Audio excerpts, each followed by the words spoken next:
আমি ভারতকে বলবো, আপনি ভেবেছেন কি যে আমরা আপনাদেরকে ভয় পাই?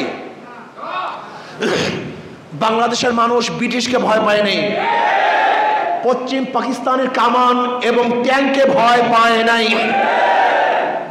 আর বাংলাদেশের মানুষ ভারতকে ভয় পাবে? থোড়াই কি আর করে? কোনোদিন না। আমরা ভারতকে থোড়াই কি আর করি? আমরা কোনোদিন ভয় পাই নাই, পাবো না। আমি ভারতকে বলবো, বাংলাদেশের দিকে চক্ষু তুলবেন না, আঙ্গুল উঠাবেন না, জোরে কথা বলবেন না। যদি আঙ্গুল উঠাতে চান তাহলে আঙ্গুল হাতে রাখবো না। যদি চক্ষু উঠাতে চান ওই চক্ষু শরীরের মধ্যে থাকবে না। যদি আপনি আপনার জবানকে দারাজ করেন, বাংলাদেশের বিরুদ্ধে উঁচু কণ্ঠে কথা বলেন, তাহলে বাংলাদেশের জনগণ আপনার কণ্ঠকেও চেপে ধরবে। তারা না খেয়ে থাকতে পারে, গোলামি করতে পারে না। বাঘ 1000 বছর না খেলেও ঘাস খায় না। বাংলাদেশের মানুষ না খেয়ে থাকলেও, বস্ত্রহীন থাকলেও গোলামি করতে পারে না। আমরা স্বাধীন থাকতে চাই। এই স্বাধীনতার জন্য বারবার আন্দোলন করেছি, এই স্বাধীনতার জন্য বারবার রক্ত দিয়েছি, এই স্বাধীনতার জন্য বারবার জীবন দিয়েছি। কিন্তু গোলামির জিন্দিগি আমরা কোনোদিন কবুল করি নাই, করবো না ইনশাআল্লাহ। কাজে আসুন, গার্মেন্টস শ্রমিকদের অধিকার দিতে হবে, গার্মেন্টস সেক্টরকে শক্তিশালী করতে হবে, আমাদের রপ্তানি পণ্য আরও বেশি বেশি উৎপাদন করতে হবে। এই দেশ নিয়ে ষড়যন্ত্র করতে তাদের মোকাবেলা করতে হবে, দেশকে সমৃদ্ধভাবে গড়ার চেষ্টা করতে হবে। আল্লাহ আমাকে এবং আমাদের সবাইকে দেশ, ইসলাম এবং মানবতা নিয়ে কাজ করার তৌফিক দান করেন। গার্মেন্টস শ্রমিক আন্দোলন বাংলাদেশ কর্তৃক আয়োজিত আজকে এই সেমিনারের সম্মানিত সভাপতি, সর্বস্তরের শ্রমিক ভাইয়ের আমার, আজকে বাংলাদেশ কেন স্বাধীন হয়েছে আপনারা জানেন। সাম্য, মানবিক মর্যাদা, সামাজিক ন্যায় বিচার প্রতিষ্ঠিত করার জন্যই এদেশ স্বাধীন হয়েছে। সাম্য, সমান অধিকার ভোগ করবে, যেখানে মালিক এবং শ্রমিকদের মধ্যে সাম্যতা থাকবে, তাদের বেতনের মধ্যে সাম্যতা থাকবে, তাদের অধিকারের মধ্যে সাম্যতা থাকবে, শ্রমজীবীরা শ্রম দিবে যেন তারা শ্রমের বিনিময় ন্যায্য প্রাপ্তি পায়। এর জন্যই আন্দোলন হয়েছে, সংগ্রাম হয়েছে। শ্রমিকদের দাম সবচেয়ে বেশি, খাস করে বাংলাদেশের গার্মেন্টস শ্রমিক, তারা আমাদের কাছে অনেক বেশি দামি, অনেক বেশি সম্মানিত, অনেক বেশি গুরুত্বপূর্ণ। এর কারণটা কি? রেমিটেন্সের অধিকাংশ এই শ্রমিকদের মাধ্যমেই আমাদের বাংলাদেশে আসে। আমাদের অর্থনীতির ভারসাম্য রক্ষা করে এই গার্মেন্টস সেক্টর। যেহেতু গার্মেন্টস সেক্টর আমাদের বাংলাদেশের অর্থনীতি মজবুত করে, শক্তিশালী করে, এর জন্য দেখবেন গার্মেন্টস নিয়ে বিভিন্ন ষড়যন্ত্র চলতেছে। যারা আমাদের দেশের শত্রু, এই মানবতার শত্রু, আমাদের দেশকে যারা অস্থিতিশীল করতে চায়, তারা গার্মেন্টস সেক্টরের সব সময়তেই সুস্থ পরিবেশ রাখতে চায় না। বিশৃঙ্খলা, মারামারি, হরতাল, অবরোধ, কাটাকাটি, ভাঙচুর, গার্মেন্টস বন্ধ করা, বিভিন্ন আন্দোলন করে এই সেক্টরকে ধ্বংস করার চক্রান্ত করতেছে। কেন? শ্রমিকরা তাদের ন্যায্য প্রাপ্তি পাচ্ছে না। কেন পাবে না? এর কারণ কোথায়? বহুত কারণ আছে। সব সিন্ডিকেটের মাধ্যমে দেশটাকে ধ্বংস করার চক্রান্ত চলতেছে। যেই গার্মেন্টসের প্রয়োজন ছিল 1000 কোটি টাকা, তাকে দেয়া হয়েছে 4000 কোটি টাকা। যেই গার্মেন্টসের প্রয়োজন ছিল 2000 কোটি টাকা, তাকে দেওয়া হয়েছে 8000 কোটি টাকা। মানি প্রয়োজনের চেয়ে তাকে দেওয়া হয়েছে অনেক বেশি। আবার গার্মেন্টস মালিক যেই টাকাগুলি ব্যাংক খাত থেকে নিয়েছে কন্ট্রাক্টের মাধ্যমে, এত % টাকা দেওয়া হবে, তুমি আমাকে এত লোন দাও।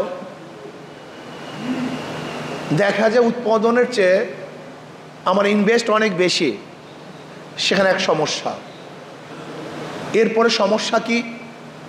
সমস্যা হলো আমাদের সরকারগুলি গার্মেন্টস সেক্টরকে চালাবার জন্য যে পদ্ধতি প্রক্রিয়া আইন প্রণয়ন করার কথা ছিল, সেই সুন্দর আইন নাই, সেই পদ্ধতি নেই। দেখা যায় শ্রমিকদেরকে অবৈধভাবে অপসারণ করানো হয়। শ্রমিকরা জানিই না কখন তাদের বিদায় নিতে হবে, চাকরিচ্যুত হবে। এর জন্য শ্রমিকরাও আগ্রহের সাথে মন দিয়ে কাজ করছে না। আর মন দিয়ে কাজ না করার কারণে যেই পরিমাণ উৎপাদন হওয়ার দরকার সেই উৎপাদন হচ্ছে না। এখানে বৈষম্য। যদি শ্রমিকদের ন্যায্য অধিকার দেওয়া হতো, জুলুম না করা হতো, অত্যাচার অবিচার না করা হতো, তাহলে শ্রমিকরা এই প্রতিষ্ঠানকে নিজের আপন মনে করত। তারা সেখানে উৎপাদন বাড়িয়ে দিত, লাভবান হতো। লাভবান হতো মালিক, লাভবান হতো শ্রমিক, লাভবান হতো এই দেশ। কিন্তু সেখানে পরিকল্পিতভাবে শ্রমিক এবং মালিকের মধ্যে বৈষম্য সৃষ্টি করা হয়। শ্রমিকরা কোথায় থাকবে? আমি দেখেছি রাত্রে 1টার সময়, 2টার সময় গার্মেন্টস ছুটি দেওয়া হয়। আমার মা বোনেরা সে রাত্র 2টার সময় রাস্তায় কোথায় যাবে, কি অবস্থায় থাকবে? গাড়ি থাকে না, যানবাহন থাকে না, তাদের নিরাপদ কোনো আশ্রয়স্থান থাকে না। এটা হবে কেন? আমি মনে করি শ্রমিকদের জন্য, খাস করে আমার বোনদের জন্য নিরাপদ আশ্রয়স্থান করা দরকার। যেমন এই গার্মেন্টসের অধীনে যেখানে শ্রমিকরা থাকবে তাদের জন্য স্থাপনা করা দরকার। যদি গার্মেন্টসের অধীনে স্থাপনা করা হতো তাহলে আমার মা বোনেরা রাত্র 2টায় 3টায় নিরাপদ অনিরাপদ অবস্থায় রাস্তায় নামতে হতো না। তাদের শ্রম আরও বাড়ানো হতো। তাদের প্রাপ্তি যদি আমরা আরও বাড়িয়ে দিতাম, তাদের কাজের প্রতি আগ্রহ আরও বাড়ত। এর জন্য আমি মনে করি মালিক এবং শ্রমিকদের মধ্যে যে দূরত্ব আছে, এই দূরত্ব কমাতে হবে। যে সমস্ত মালিক ভেঙে গেছে, বিদেশে চলে গেছে এই প্রতিষ্ঠান ছেড়ে দিয়ে, কেন গেছে? কারণ তার কোনো লস নাই তো। সে এখানে ইনভেস্ট করছে 1000 কোটি টাকা, ব্যাংক থেকে নিয়েছে 2000 কোটি টাকা, 5000 কোটি টাকা। এই টাকাগুলি কাদের? এই বাংলাদেশের জনগণের। এই পরিকল্পিতভাবে সিন্ডিকেট করে আমাদের অর্থনীতিকে ধ্বংস করার চক্রান্ত বিগত দিনে চলতেছে। আমরা মনে করি বর্তমান অর্থমন্ত্রী সরকার, এই অন্তর্বর্তী সরকার শ্রমিক এবং এই গার্মেন্টস সেক্টরটাকে মজবুত করার জন্য প্রয়োজনে ভিন্ন সচিব বা কর্মকর্তা নিয়োগ করে আমাদের গার্মেন্টস সেক্টরটাকে মজবুত এবং শক্তিশালী করার চেষ্টা করতে হবে। শ্রমিকরা যেন কোনো অবস্থাতেই তাদের অধিকার থেকে বঞ্চিত না হয় সেই ব্যবস্থা করতে হবে। ন্যায্য অধিকার তাদেরকে অবশ্যই দিতে হবে। শ্রমিকরা যদি অসুস্থ হয়, অ্যাক্সিডেন্ট হয়, সেখানে নির্দিষ্ট আইন থাকা দরকার। যদি শ্রমিকরা এই কাজ করতে গিয়ে অ্যাক্সিডেন্ট হয় বা অন্য কিছু হয়ে যায়, তাহলে তাকে কি দেওয়া হবে সেটা নির্দিষ্ট আইন থাকা দরকার আছে। আজকে গার্মেন্টস সেক্টর থেকে আমাদের বাংলাদেশে অনেক রেমিটেন্স আসে। এর জন্য আমাদের দেশের শত্রুরা এই গার্মেন্টস সেক্টরকে ধ্বংস করার চক্রান্ত করতেছে। দেখেন আমাদের রপ্তানিযোগ্য কি কি সম্পদ আমাদের দেশে আছে। এখানে শ্রমিকদের মানে গার্মেন্টসের পণ্যগুলি আমরা বিদেশে রপ্তানি করি। চামড়া খাত, আমরা চামড়া খাত থেকে বিশাল এক রেমিটেন্স আয় করতে পারতাম, কিন্তু আমরা কি দেখলাম? পরিকল্পিতভাবে আমাদের চামড়া খাতকে ধ্বংস করা হচ্ছে। আমরা কিন্তু সরাসরি বিদেশে চামড়া বিক্রি করতে পারি না। ইউরোপের মধ্যে কিন্তু আমরা চামড়া বিক্রি করতে পারি না। ভারত হয়ে, ভারতের মাধ্যমে তারপরে আমাদেরকে চামড়া বিক্রি করতে হয়। সেখানে সরকার কিন্তু ব্যর্থ। আমি কালকেও হাজারীবাগ মাহফিল করেছি, সেখানে ট্যানারির অনেক মালিকদের সাথে আলোচনা করেছি। তারা বলেছে যে আমাদের বাংলাদেশের আইনের কারণে এবং বাংলাদেশের নিয়মের কারণে আমরা গোটা দুনিয়ার মধ্যে সরাসরি চামড়া বিক্রি করতে পারি না। এখানে সরকারের ব্যর্থতা, বিগত সরকারগুলোর ব্যর্থতা। রপ্তানিযোগ্য আমাদের ছিল পাট, আজকে সেই শিল্প ধ্বংস হয়ে গেছে। আমরাও আজকে পাট রপ্তানি করতে পারছি না। যেখানে এখন সবচেয়ে বেশি রপ্তানিযোগ্য আমাদের মাল উৎপাদন হয় গার্মেন্টস থেকে, সেই গার্মেন্টসকেও ধ্বংস করার চক্রান্ত চলতেছে। আমরা অন্তর্বর্তীকালীন সরকারকে অনুরোধ করব, গার্মেন্টসের প্রতি আপনি খেয়াল দেন, মনোযোগী হন। গার্মেন্টসের মধ্যে যেই সমস্ত ঝামেলা চলতেছে, শ্রমিকরা যেই দাবি দাওয়া নিয়ে, ন্যায্য দাবি দাওয়া নিয়ে যে আন্দোলন করেছে, অবশ্যই শ্রমিকদের ন্যায্য দাবি দাওয়া অবশ্যই আদায় করতে হবে, অবশ্যই দিতে হবে তাদের প্রাপ্তি, এটা আমরা আশা করব। এরপর আসুন, আজকে ভারত আমাদের হাই কমিশনের উপর আক্রমণ করেছে, ভারত আমাদের পতাকাকে অপমান করেছে, হাই কমিশনের উপরে তারা চড়াও হয়েছে, সেখানের মানুষদেরকে আহত করেছে। ভারত কি চায়? পায়ে পাড়া দিয়ে আমাদের সাথে যুদ্ধ করতে চায়, আমাদের আক্রমণ করতে চায়। ভারত আমাদের কেমন বন্ধু আমরা ইতিমধ্যে দেখে ফেলেছি। আসলে ভারত তো আমাদের বন্ধু নয়, বন্ধুত্বের পরিচয় দিতে পারে নাই। আজকে মমতা ব্যানার্জি যে বক্তব্য দিয়েছেন, এটা বন্ধুত্বের কোনো বক্তব্য হতে পারে না, এটা মনে হয় আমাদের শত্রুতার বক্তব্য দিয়েছেন। আজকে লোকসভায় যে বারবার বাংলাদেশ নিয়ে আলোচনা উঠছে, এটা বন্ধুত্বের পরিচয় নয়, শত্রুতার পরিচয় দিয়েছে। আজকে ইসকন কিন্তু আমি মনে করি এটা ধর্মীয় কোনো হিন্দুদের কোনো প্রতিষ্ঠান নয়, এটা হলো সন্ত্রাসীদের প্রতিষ্ঠান। এদেশের হাজারো হিন্দুরা দেশপ্রেমিক, তারা দেশ, এই মাটি ও মানুষের কথা বলে, তারা এই দেশ নিয়ে ভাবনা করে, এই দেশের উন্নয়নের চেষ্টা করে। কিন্তু ইসকন কিন্তু এই দেশ নিয়ে চিন্তা করে না, বরং দেশকে অস্থিতিশীল করার চক্রান্ত করে। যদি ইসকনের সদস্যরা বাংলাদেশের নাগরিকই হয়, তাহলে তারা কেন দাবি জানাবে যে ভারতকে হস্তক্ষেপ করতে হবে?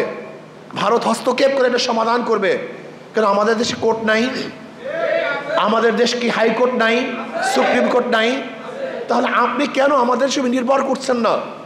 আমাদের দেশের বিচারের উপর আপনি কেন নির্ভর করছেন না? তার মানে আপনি আপনাকে এই দেশের নাগরিক মনে করেন না।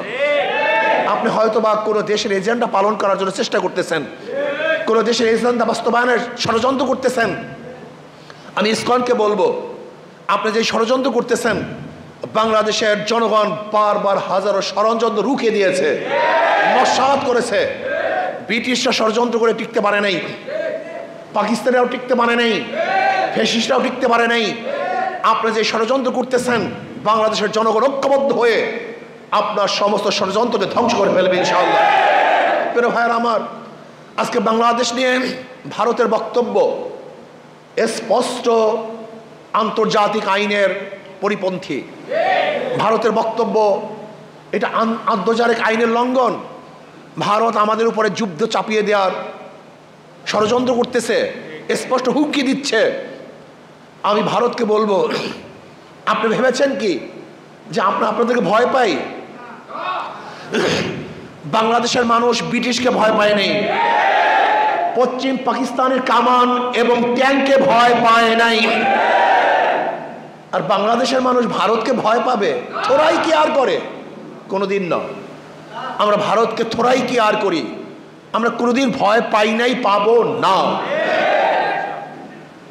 যদি আপনি ফার্দার আমাদের দেশের বিরুদ্ধে ষড়যন্ত্র করেন, বহুত কিছু করেছেন, আপনার 5টা গোলামকে বাংলাদেশের নেতৃত্বে বসিয়েছেন, এই বক্তব্য আমার না, আপনাদের দেশের সাংবাদিকরা বক্তব্য দিয়েছে যে আমাদের দাসী যদি আমাদের কাছে চলে আসে, সে দাসী শব্দ ব্যবহার করেছে, গোলাম শব্দ ব্যবহার করেছে, কর্মচারী শব্দ ব্যবহার করেছে।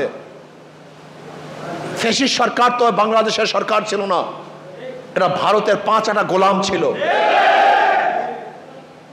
অথচ ভারতের উচিত ছিল এই দেশের সাথে সম্পর্ক করা, এই জনগণের সাথে সম্পর্ক করা, কোনো দল বা কোনো ব্যক্তির সাথে সম্পর্ক নয়। দেশের সাথে দেশের সম্পর্ক থাকবে, দেশের সাথে জনগণের সম্পর্ক থাকবে। কিন্তু না, আমরা কি দেখেছি? ভারত বাংলাদেশের সাথে সম্পর্ক করে নেই, এই জাতি এই মানুষের সাথে সম্পর্ক করে নেই। ভারত নির্দিষ্ট একটা দল এবং নির্দিষ্ট ব্যক্তির সাথে সম্পর্ক করেছে। আর লেন্দুব দর্জির মতো এই সিকিমের মতো দেশকে ভারতের কাছে তুলে দেওয়ার যতগুলি ষড়যন্ত্র, সমস্ত ষড়যন্ত্রই বাস্তবায়ন করেছিল, কিন্তু বাংলাদেশের জনগণের চাপের কারণে, আন্দোলনের কারণে ব্যর্থ হয়েছে।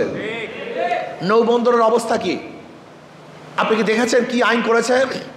এই আইন করেছিল যে ভারতের কোনো জাহাজ যদি নৌবন্দরে আসে, বাংলাদেশের নৌবন্দরে, তাহলে যদি বাংলাদেশের কোনো জাহাজ সেখানে মাল খালাস করে, তাহলে ওই অবস্থায় ঘাট খালি করে ভারতের জাহাজকে, সেখানে জাহাজকে মাল খালি করার জন্য দিতে হবে।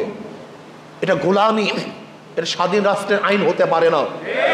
আজকে ট্রানজিটের অবস্থাটা কি? আমাদের বুকের উপর থেকে নির্বিঘ্নে ভারত যাবে, আর আমরা সামান্য অল্প কিছু রাস্তা পাবো না। এইটা বৈষম্য, এটা গোলামি চুক্তি হয়, এটা দেশ টু দেশ চুক্তি হতে পারে না। কাজে ভারতকে স্পষ্ট বলবো, আমরা ঐক্য, আমরা সবাই ঐক্য, জাতীয় ঐক্য। আমাদের দেশের বিরুদ্ধে কেউ যদি ষড়যন্ত্র করে, এই দেশকে ধ্বংস করার চক্রান্ত করে, তাহলে আমরা সেখানে কেউ বিচ্ছিন্ন থাকবো না। আমরা জাতীয় ঐক্য করে সম্মিলিতভাবে সেই ষড়যন্ত্রের মোকাবেলা করবে ইনশাআল্লাহ। বিগত দিনে করেছি, এখনো করব, ভবিষ্যতে ইনশাআল্লাহ সবাই ঐক্যবদ্ধভাবে সমস্ত ষড়যন্ত্রকে রুখে দেবে ইনশাআল্লাহ। আমি ভারতকে বলবো, বাংলাদেশের দিকে চক্ষু তুলবেন না, আঙ্গুল উঠাবেন না, জোরে কথা বলবেন না। যদি আঙ্গুল উঠাতে চান তাহলে আঙ্গুল হাতে রাখবো না। যদি চক্ষু উঠাতে চান, ওই চক্ষু শরীরের মধ্যে থাকবে না। যদি আপনি আপনার জবানকে দারাজ করেন, বাংলাদেশের বিরুদ্ধে উঁচু কণ্ঠে কথা বলেন, তাহলে বাংলাদেশের জনগণ আপনার কণ্ঠকেও চেপে ধরবে। তারা না খেয়ে থাকতে পারে, গোলামি করতে পারে না। বাঘ 1000 বছর না খেলেও ঘাস খায় না। বাংলাদেশের মানুষ না খেয়ে থাকলেও, বস্ত্রহীন থাকলেও গোলামি করতে পারে না। আমরা স্বাধীন থাকতে চাই। এই স্বাধীনতার জন্য বারবার আন্দোলন করেছি, এই স্বাধীনতার জন্য বারবার রক্ত দিয়েছি, এই স্বাধীনতার জন্য বারবার জীবন দিয়েছি। কিন্তু গোলামির জিন্দেগি আমরা কোনোদিন কবুল করি নাই, করবো না ইনশাআল্লাহ। কাজে আসুন, গার্মেন্টস শ্রমিকদের অধিকার দিতে হবে, গার্মেন্টস সেক্টরকে শক্তিশালী করতে হবে, আমাদের রপ্তানি পণ্য আরও বেশি বেশি উৎপাদন করতে হবে। এই দেশ নিয়ে ষড়যন্ত্র করতে তাদের মোকাবেলা করতে হবে, দেশকে সমৃদ্ধভাবে গড়ার চেষ্টা করতে হবে। আল্লাহ আমাকে এবং আমাদের সবাইকে দেশ, ইসলাম এবং মানবতা নিয়ে কাজ করার তৌফিক দান করেন।